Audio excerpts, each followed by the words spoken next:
Hi everyone, Aiden here with eTrailer. Today we're taking a look at the RockyMounts MonoRail on our 2019 Subaru Ascent.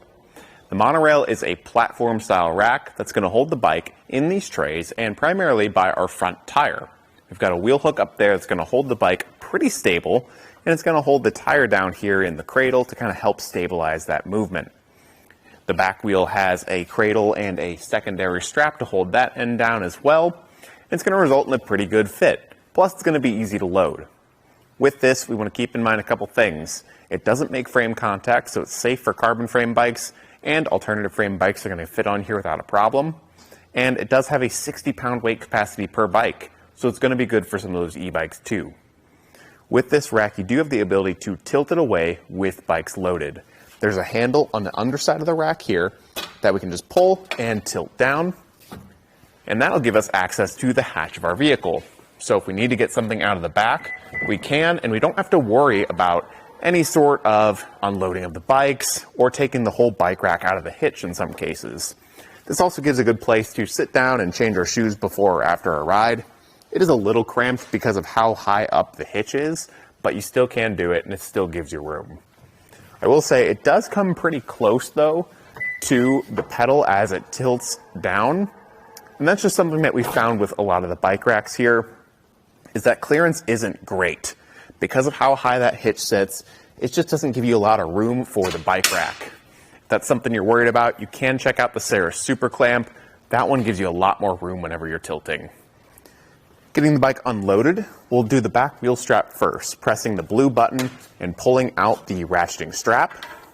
And then for the front wheel hook, with one hand on the bike, press the blue button, and then push up and out. And you'll notice a theme here of everything being color-coded blue. So all of those touch points are going to be clearly labeled and easy to see. And then as I pull the bike off and set it to the side, probably notice that there's nothing in the way. No center mass that we have to worry about, so loading and unloading is obstruction-free. All this folds up. I like to replace this strap and point out that this back cradle does pivot to accommodate for different wheelbases.